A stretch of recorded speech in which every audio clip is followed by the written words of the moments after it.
Class 10। आज हम इस क्लास में एक्सरसाइज 6.5 को स्टार्ट करेंगे। पाइथागोरस थ्योरम और converse of Pythagoras theorem last class में प्रूफ हो चुका है। अब इसका जो एप्लीकेशन पार्ट है वो है एक्सरसाइज 6.5। चलो स्टार्ट करते हैं। Question number 1 exercise 6.5।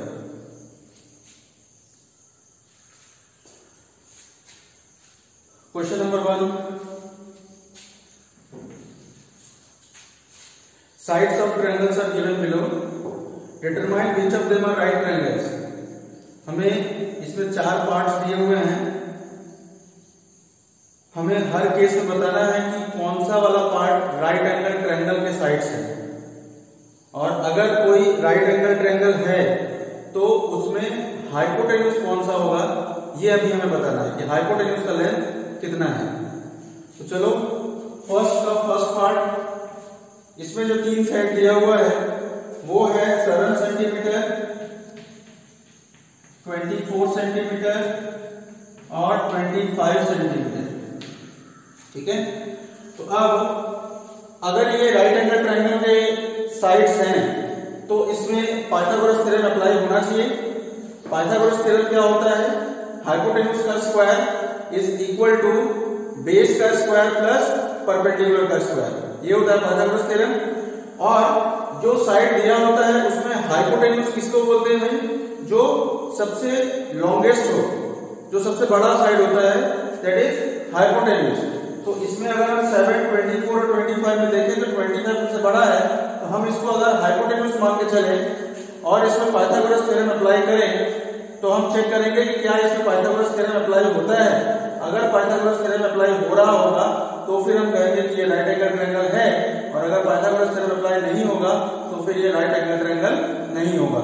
ठीक, तो देखो पाइथागोरस थ्योरम क्या होता है कि हाइपोटेन्यूज का square is equal to base का स्क्वायर प्लस परपेंडिकुलर का स्क्वायर।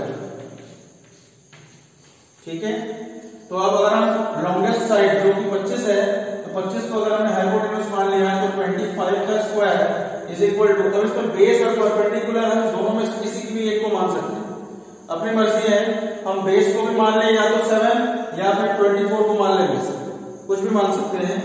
तो सपोज 7 का स्क्वायर प्लस परपेंडिकुलर सपोज हमने 24 को मान लिया तो 24 का स्क्वायर, तो 25 का स्क्वायर होता है 625 इज इक्वल टू 7 का स्क्वायर 49 प्लस 24 का स्क्वायर 576, तो 625 इज इक्वल टू 49 प्लस 576 हो जाएगा हमारा 625। तो देखो LHS और RHS दोनों इक्वल है, इसका मतलब इसमें पाइथागोरस थ्योरम अप्लाई हो रहा है। तो क्योंकि पाइथागोरस थ्योरम अप्लाई हो रहा है इसलिए ये जो साइड्स हैं ये हमारे राइट एंगल ट्रायंगल के साइड्स होंगे। Therefore, it is a right angle triangle. Right angle triangle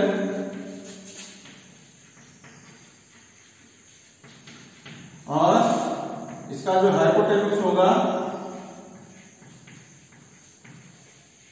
वो हो जाएगा हमारा 25 सेंटीमीटर। जो सबसे बड़ा वाला साइड होता है वही हमारा हाइपोटेन्यूज होता है। चलो अब सेकंड पार्ट,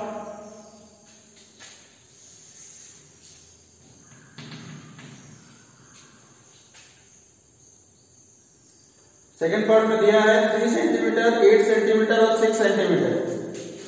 3 सेंटीमीटर, 8 सेंटीमीटर और 6 सेंटीमीटर। अब इसको हमें चेक करना है, तो इसको भी हम पाइथागोरस थ्योरम में अप्लाई कराते हैं। अगर ये अप्लाई हो जाएगा, ट्रू होगा, अगर लेफ्ट हैंड साइड और राइट हैंड साइड इक्वल आएगा तो हम कहेंगे कि ये राइट एंगल ट्रायंगल का साइड है, अदरवाइज नहीं है। तो चलो पाइथागोरस थ्योरम होता है हाइपोटेन्यूज का square is equal to base का स्क्वायर प्लस परपेंडिकुलर का square.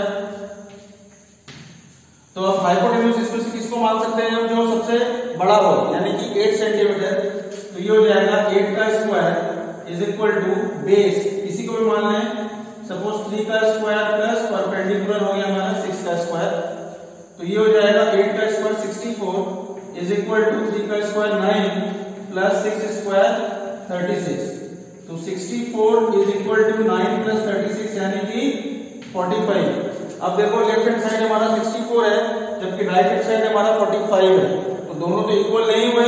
This is not equal, therefore it is not a right angle triangle. इसका मतलब पाइथागोरस थ्योरम अप्लाई नहीं हो रहा है, इसलिए ये हमारा राइट एंगल ट्रायंगल नहीं होगा।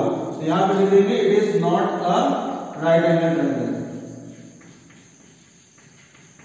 It is not a right angle triangle. Clear? ये सेकंड पार्ट हो गया। अब थर्ड पार्ट,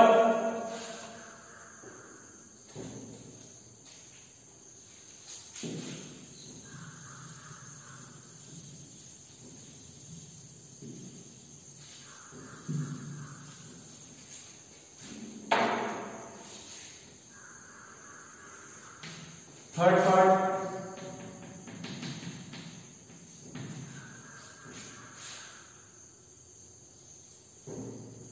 50 सेंटीमीटर, 80 सेंटीमीटर और 100 सेंटीमीटर। 50 सेंटीमीटर, 80 सेंटीमीटर और 100 सेंटीमीटर। अब इसको हमें चेक करना है, तो इसमें भी हम पाइथागोरस थ्योरम अप्लाई करें। तो हाइपोटेन्यूज का square is equal to base का square plus perpendicular square.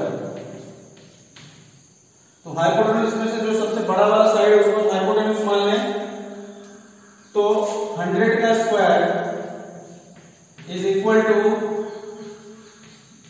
Base और परपेंडिकुलर किसी को भी मान लें अगर, 50 स्क्वायर प्लस 80 स्क्वायर ये हो जाएगा 10,000 is equal to 2500 plus 6400।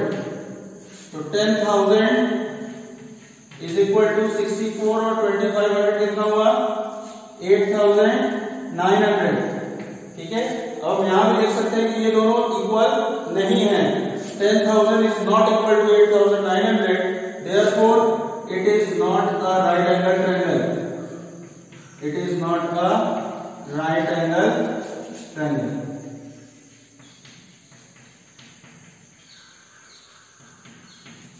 Clear है? अब चलो इसका फोर्थ पार्ट।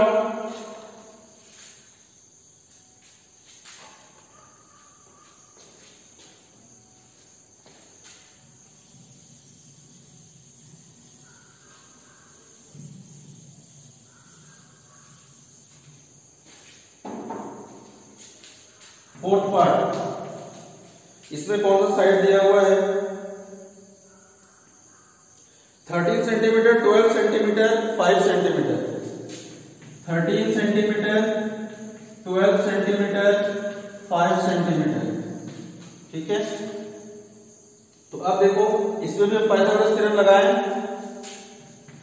हाइपोटेन्यूज का square is equal to base का स्क्वायर प्लस परपेंडिकुलर का स्क्वायर। तो हाइपोटेन्यूज जो सबसे बड़ा वाला साइड है उसको हाइपोटेन्यूज मान ले अगर, तो 13 हो जाएगा, यानी कि 13 का square is equal to base और परपेंडिकुलर हम किसी को भी मान लें 12 का स्क्वायर प्लस परपेंडिकुलर को मान लेंगे 5 का स्क्वायर। तो 13 का स्क्वायर हो जाएगा 169 इज इक्वल टू 12 का स्क्वायर 144 प्लस 5 का स्क्वायर 25। तो ये हो गया 169 इज इक्वल टू 144 प्लस 25, 169 हो गया। इसका मतलब LHS और RHS दोनों इक्वल हो गए, 169 के बराबर हो गए। Therefore it is a right angle triangle. Therefore it is a right angle triangle.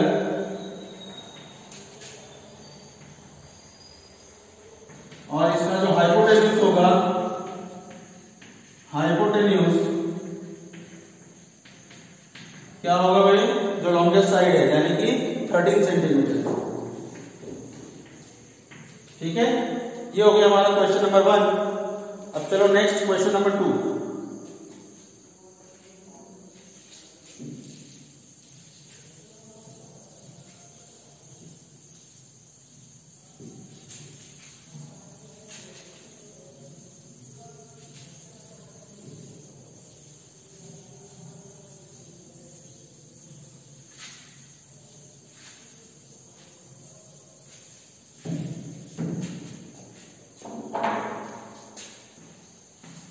Question number 2,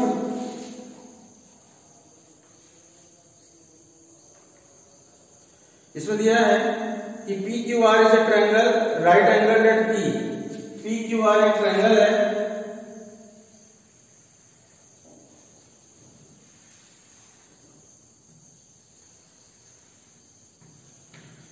जो कि P पे राइट एंगल है। तो बाकी हम किसी को भी Q और R मान लें। अब and M is a point on QR, M जो है इस QR पे कोई एक पॉइंट है such that PM is perpendicular to QR। P से हम अगर एक परपेंडिकुलर ड्रॉ कर रहे हैं तो वो हमारा M है इस QR हाइपोटेन्यूज पे। तो हमें प्रूफ करना है, टू प्रूव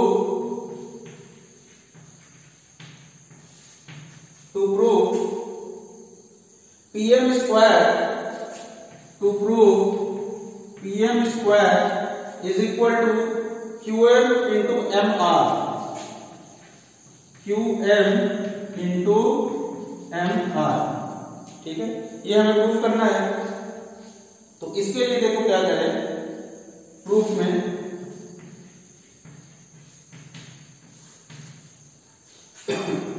सबसे पहले हम इसको देखते हैं कि जो चीज हमें प्रूफ करना है उसमें कौन कौन सी साइड्स हैं। देखो इसमें PM है,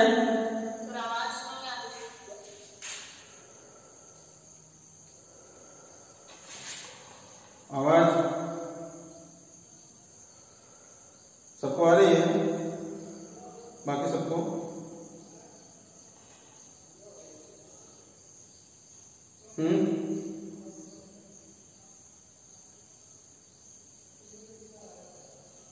आवाज आ रही है भाई? सर नेटवर्क की दिक्कत होगी, देखो थोड़ी देर में आ जाएगी फिर से। तो देखो PM square is equal to QM into MR। तो इसमें हमें जो साइड्स हैं वो कौन कौन से हैं? एक है PM, एक है QM और एक है MR। तो PM तो हमारा ये परपेंडिकुलर वाला साइड है, QM ये साइड है और MR ये वाला साइड है।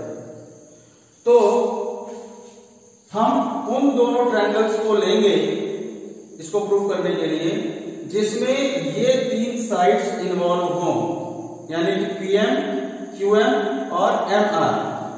तो देखो PM, QM और MR ये जो दो ट्रायंगल हैं वो कौन कौन से होने चाहिए? एक ट्रायंगल तो ये QMP, ठीक है, और दूसरा है MRP। मतलब ये आसपास वाले जो ट्रायंगल्स हैं इन दोनों ट्रायंगल्स को हमें सिमिलर दिखाना है। ठीक है, जैसे सिमिलर होगा तो करस्पॉन्डिंग साइड्स का रेशियो इक्वल हो जाएगा और वहां से ये चीज प्रूफ हो जाएगी। तो अब बात आती है कि ये दोनों ट्रायंगल्स को हम सिमिलर कैसे दिखाएं। तो देखो अगर हम इस एंगल R को सपोज हम x मान लेते हैं, इस एंगल R को सपोज हम क्या मान लें? x मान लें, तो ये वाला एंगल कितना हो जाएगा? MPR। देखो ये 90 डिग्री है, इसको अगर हमने x मान लिया तो इस एंगल को निकालने के लिए क्या करेंगे? 180 में से माइनस करेंगे। 180 में से माइनस करेंगे किसको? 90 प्लस x को। तो जब माइनस करेंगे तो हमें ये वाला एंगल मिल जाएगा 90 माइनस x। देखो हम इसको लिखते हैं कि let angle MRP is equal to x। मान लिया कि जो हमारा एंगल MRP है वो x है। उसके बाद then angle MPR is equal to 180 minus 90 plus x। MPR जो होगा वो 90 और x को प्लस करेंगे और फिर 180 में से माइनस कर देंगे। तो 180 माइनस 90 हो जाएगा 90 और ये माइनस x तो ये हो जाएगा माइनस x। ठीक, तो हम कह सकते हैं कि angle MPR is equal to 90 minus x हो गया। अब अगर माइनस एक्स है तो ये ऊपर वाला कितना एंगल हो जाएगा, क्योंकि ये भी पूरा का पूरा 90 डिग्री है। तो अगर ये 90 माइनस एक्स है तो ये जो एंगल है हमारा QPM, therefore angle QPM is equal to, ये टोटल 90 डिग्री है तो 90 में से हम माइनस कर दें किसको, इस एंगल को, तब जाके हमें ये वाला एंगल मिलेगा। यानी कि 90 में से हम माइनस कर देंगे 90 माइनस एक्स को, तो ये हो जाएगा देखो 90 माइनस 90 प्लस एक्स, तो 90 माइनस 90 कैंसिल हो जाएगा, तो मेरे पास बचेगा क्या, एक्स। यानी कि ये एंगल हो जाएगा हमारा 90 माइनस एक्स और ये वाला एंगल हो जाएगा एक्स। ठीक है, फिर ये वाला एंगल कितना होगा, ये जो एंगल MQP है, ये एंगल निकालने के लिए भी हम क्या करें, एंगल MQP जो होगा वो कैसे निकलेगा, 180 में से हम इस 90 और इस x को प्लस करके माइनस कर देंगे। ठीक है, तो देखो MQP is equal to 180 minus 90 plus x, तो ये हो जाएगा 180 माइनस 90 माइनस x, तो ये 180 माइनस 90 हो गया 90 माइनस x। MQP जो है वो 90 माइनस एक्स के बराबर हुआ, ये वाला एंगल भी हमारा 90 माइनस एक्स हो गया। अब अगर हम ध्यान से देखें इन दोनों ट्रायंगल्स में तीनों एंगल इक्वल है। अब कौन कौन से एंगल है, देखो एंगल Q जो है, अगर हम इस ट्रायंगल की बात करें, इन दोनों ट्रायंगल्स की बात कर रहे हैं, आसपास जो ट्रायंगल है, हम ये अब देखना चाहते हैं कि कौन सा करेस्पॉन्डिंग किसके है। तो देखो एंगल Q का जो करेस्पॉन्डिंग होगा वो हमारा यहाँ पे एंगल P होगा, एंगल P का करेस्पॉन्डिंग इस ट्रायंगल में एंगल R के बराबर होगा, और ये जो एंगल M है वो एंगल M के करेस्पॉन्डिंग होगा। ठीक है, अब देखो हम क्या करेंगे, इन triangle QMP, in triangle QMP and अब Q के करस्पॉन्डिंग क्या है, P है, तो हम यहां पर लिखेंगे ट्रायंगल P, और M की जगह M के करस्पॉन्डिंग M ही है, M, और P के करस्पॉन्डिंग क्या है, R है, तो ये हो जाएगा R। तो in triangle QMP and triangle PMR हम करस्पॉन्डिंग एंगल्स को इक्वल दिखाएं, यानी कि angle MQP is equal to MPR। ठीक है, MPR। फिर angle QMP is equal to angle PMR। ठीक है, दोनों का रीजन क्या है कि दोनों ही 90 माइनस एक्स है। सिमिलरली ये दोनों क्यों इक्वल है, क्योंकि दोनों ही 90 डिग्री के हैं।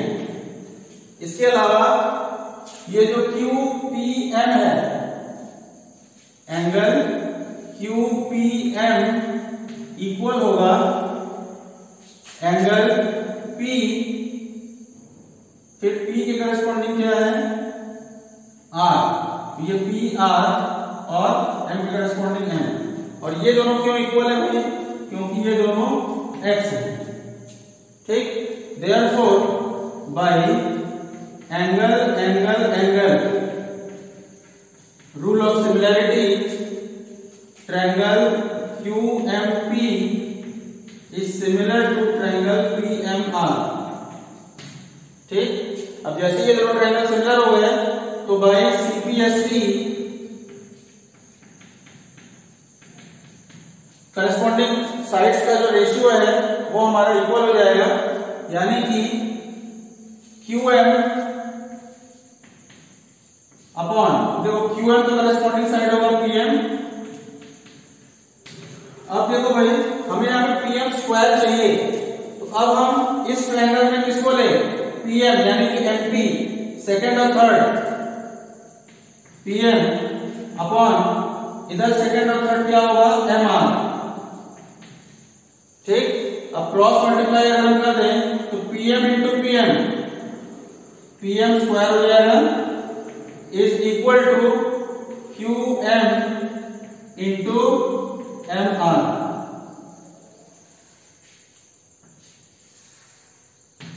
ठीक है, ये हमारा क्वेश्चन नंबर 2 प्रूफ हुआ। एक बार देखें,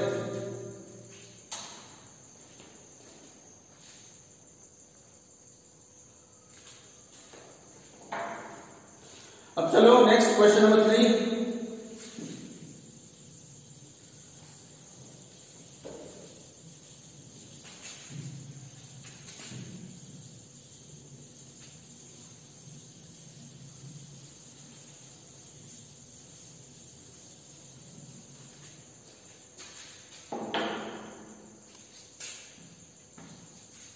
क्वेश्चन नंबर 3,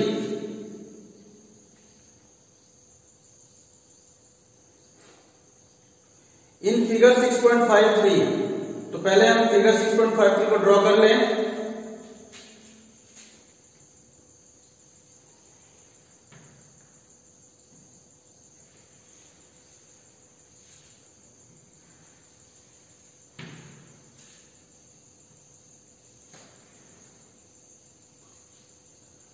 ये कुछ इस तरीके से फिगर दिया हुआ है, ये A है, ये B, ये C और ये D, और यहाँ पे 90 डिग्री है, यानी कि AC is perpendicular to BD।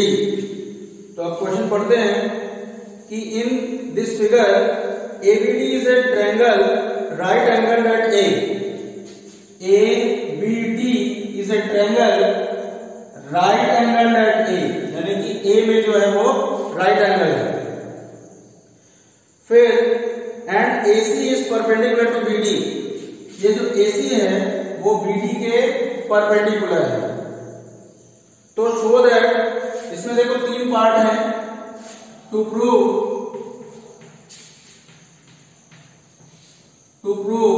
पहला AB square is equal to BC into BD। Second proof करना है हमें AC square is equal to BC into DC। और थर्ड पार्ट प्रूफ करना है AD square is equal to BD into CD। ठीक है, तो ये 3 चीजें प्रूफ करनी है हमें। तो चलो पहले फर्स्ट पार्ट से शुरू करते हैं।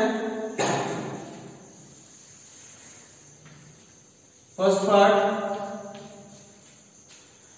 अब इसके प्रूफ में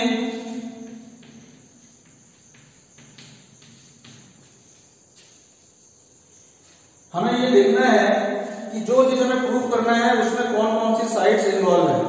तो देखो इसमें AB है, BC है और BD है। तो AB ये साइड हो गया, फिर BC ये साइड है और BD ये पूरा का पूरा साइड है। ठीक है ना, तो अब देखो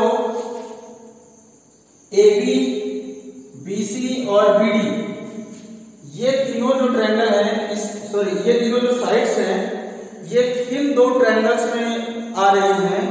तो वो ट्रायंगल है तुम्हारा, एक ये ACB ये वाला ट्रायंगल और ये पूरा बड़ा वाला ट्रायंगल DA। ठीक, अब हमें ये थ्योरम पता है कि जो परपेंडिकुलर हम ड्रॉ करते हैं किसी राइट एंगल ट्रायंगल में, उसके दोनों साइड में जो ट्रायंगल्स होते हैं वो उस कंप्लीट सर्कल के कंप्लीट जो ट्रायंगल है उसके सिमिलर होता है। ये थ्योरम है। लेकिन अब हम ये कैसे पता करें कि कौन सा पार्ट, कौन सा एंगल किससे करस्पॉन्डिंग है, कौन सा एंगल किसके करस्पॉन्डिंग है, ये कैसे पता करें। इसके लिए जैसा हमने लास्ट क्वेश्चन में किया है वैसा ही हमें इस क्वेश्चन में भी करना है। हम पहले ये देखें कि कौन सा एंगल किसके करस्पॉन्डिंग हो सकता है। तो देखो भाई, अगर हम इस ACB ट्रायंगल की बात करें और ये DAB ट्रायंगल की बात करें, तो सबसे पहले तो एक कॉमन एंगल है, कौन सा, एंगल B। ये एंगल B इस ट्रायंगल में भी है और इस बड़े वाले में तो है ही। ये angle B common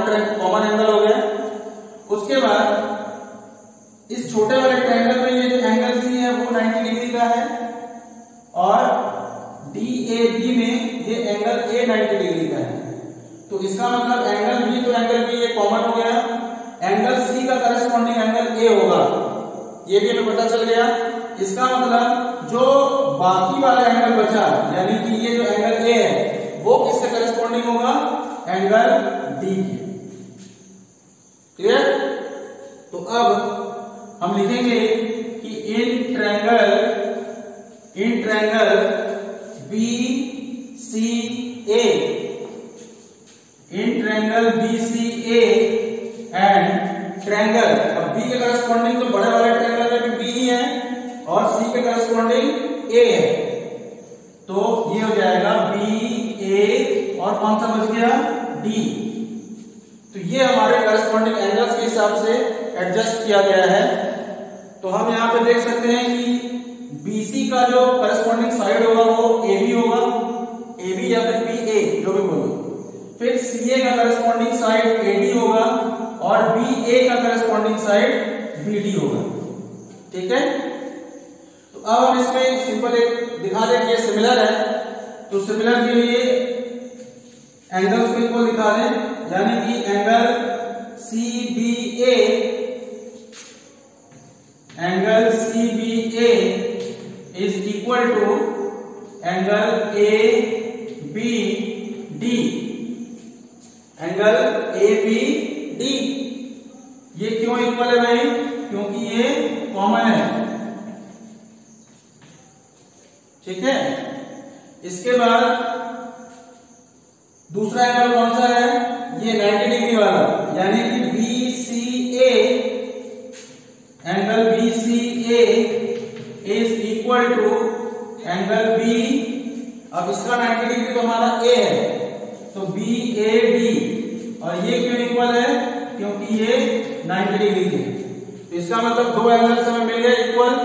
therefore by angle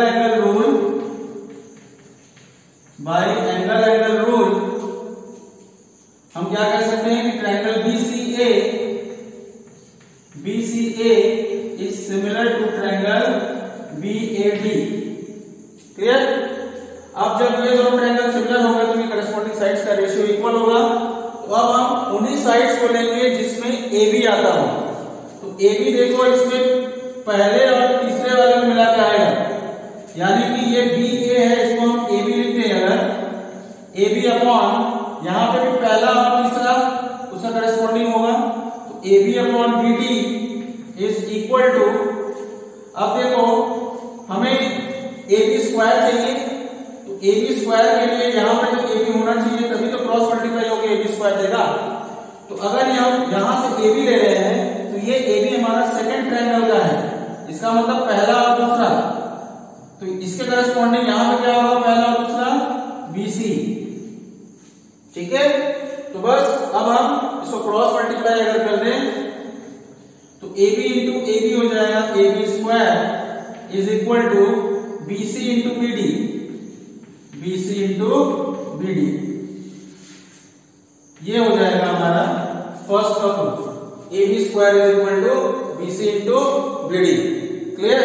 अब इसी तरह हम सेकंड वाले को भी करें। चलो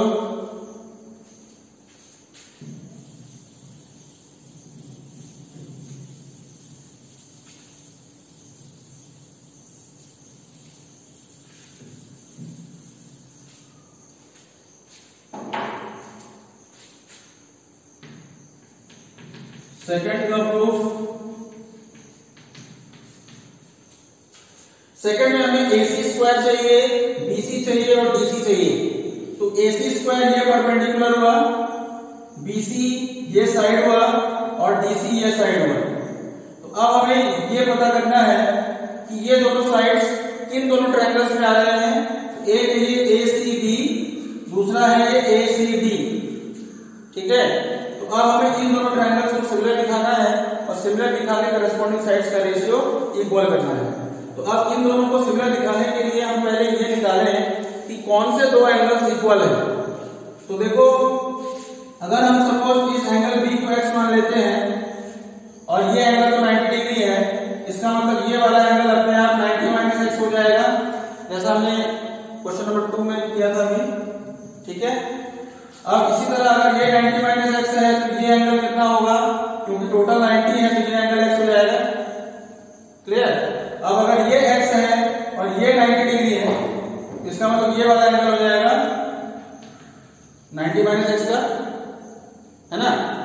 अब देखते हैं हम कि कौन सा एंगल किसके बराबर है। जो एंगल किसके बराबर होगा इसका मतलब वही उसका करस्पॉन्डिंग एंगल है। तो हम देख सकते हैं कि इन दोनों ट्रायंगल्स में, आसपास वाले दोनों ट्रायंगल्स में एंगल डी एंगल ए के बराबर है। सिमिलरली एंगल सी इस एंगल सी के बराबर है और ये जो एंगल ए है वो इस एंगल बी के बराबर है। इसका मतलब हम कौन सा दो ट्रायंगल लेंगे, इन ट्रायंगल डी सी ए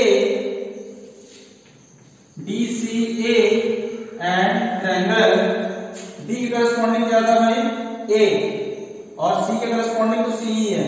तो ए सी बी दो एंगल्स को हम इक्वल दिखा दें तो एंगल ए सी बी या फिर angle D C A is equal to angle A C B और इसका रीजन है 90 डिग्री।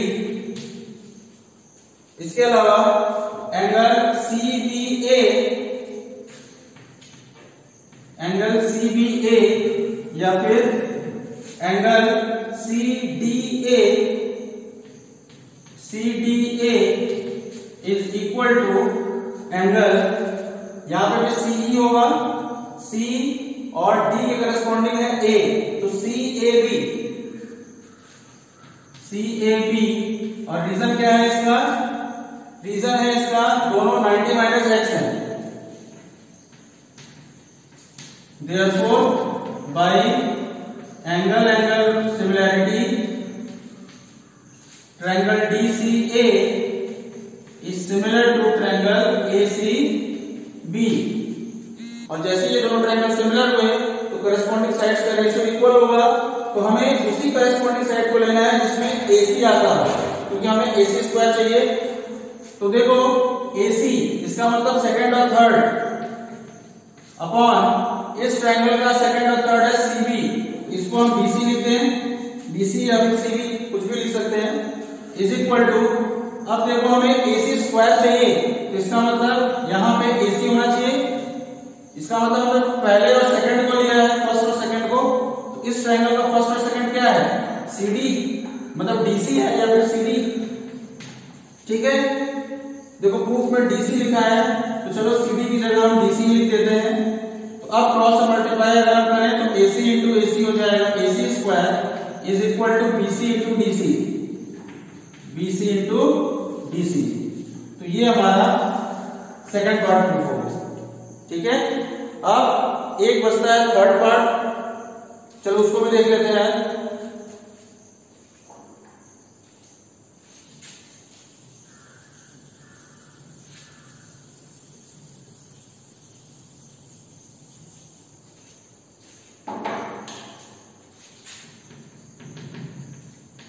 थर्ड पार्ट प्रूफ,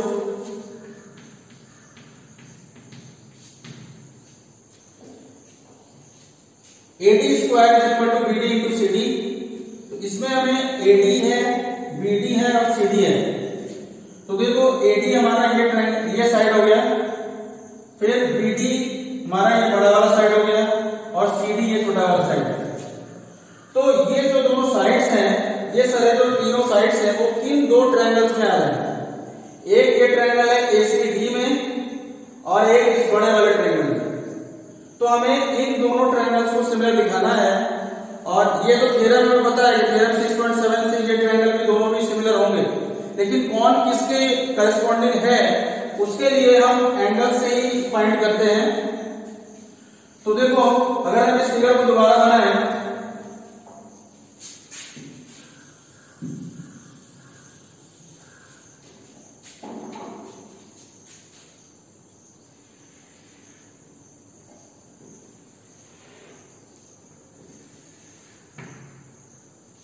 ये इसमें नेमिंग क्या थी, A B D और यहाँ पे 90 डिग्री था, A से एक परपेंडिकुलर ड्रॉ किया गया था और इसको C बोलते हैं। ठीक है, तो हमें ये प्रूव करना है। तो देखो हमें इस ऊपर वाला ट्रायंगल और इस पूरा बड़ा वाला ट्रायंगल इन दोनों को सिमिलर दिखाना था, इसके लिए हमें करस्पॉन्डिंग एंगल्स की जरूरत थी। तो उसके लिए हम क्या करें, सपोज हमने इस एंगल को x मान लिया अगर, तो या फिर ऐसे छोड़ो, सीधा सीधा हम ये देखें कि ये जो एंगल D है और ये जो छोटे वाले ट्रायंगल में भी एंगल D है और इस बड़े वाले ट्रायंगल में भी एंगल D है, तो ये तो एक कॉमन एंगल हो गया। उसके बाद छोटे वाले ट्रायंगल में एंगल C 90 डिग्री का है, जबकि इस बड़े वाले ट्रायंगल में ये एंगल A 90 डिग्री का है। तो दो एंगल हमें मिल गए जो कि इक्वल है। तो देखो D के करस्पॉन्डिंग तो D ही है, C के करस्पॉन्डिंग A है, इसका मतलब ये जो A वाला एंगल होगा इसका करस्पॉन्डिंग एंगल कौन सा होगा, एंगल B। ठीक है, अब हम इसी हिसाब से यहां पर लिखेंगे कि in triangle DCA, in triangle DCA and triangle DAB, इन दोनों ट्रायंगल्स में दो एंगल्स इक्वल है। कौन कौन से, CDA, angle CDA is equal to angle C के करस्पॉन्डिंग A है, D के करस्पॉन्डिंग B है और A के करस्पॉन्डिंग B है। तो CDA is equal to angle ADB, और इसका रीजन क्या है कि दोनों हमारे 90 डिग्री, नहीं ये 90 डिग्री नहीं है भाई, ये कॉमन है। ठीक है, CDA ये वाला एंगल किसके बराबर है, A, D और B, तो ये दोनों एंगल कॉमन है। फिर ये 90 डिग्री है, तो DCA, angle DCA is equal to, अब देखो D के करस्पॉन्डिंग क्या है, D है, C के करस्पॉन्डिंग A है और A के करस्पॉन्डिंग B है, तो DAB, और ये क्या हुआ, ये हमारा 90 डिग्री के बराबर है। Therefore, by angle rule of similarity, therefore by angle rule of similarity, corresponding sides का रेशियो इक्वल होगा। अब हम उसी साइड्स को लेंगे जिसमें AD आता है, क्योंकि हमें AD स्क्वायर चाहिए। तो AD का मतलब है कि इसमें पहला और तीसरा, तो पहला और तीसरा अगर हम लेते हैं AD अपॉन, तो इस ट्रायंगल में भी पहला और तीसरा लेना पड़ेगा, यानी कि BD इज इक्वल टू, अब देखो हमें AD स्क्वायर चाहिए, तो यहाँ पे इसका मतलब नीचे AD होना चाहिए, तभी तो क्रॉस मल्टीप्लाई होकर AD स्क्वायर मिलेगा। तो इसलिए देखो AD का मतलब क्या है, ये पहला और दूसरा, DA है, DA मतलब AD हुआ, तो ये पहला और दूसरा, इसके करस्पॉन्डिंग यहाँ क्या हो जाएगा, DC, तो हमें यहाँ पे DC की जगह हम यहाँ पे CD भी लिख सकते हैं। ठीक है, अब हम क्रॉस मल्टीप्लाई अगर कर दें तो AD इंटू AD हो जाएगा, AD square is equal to BD into CD।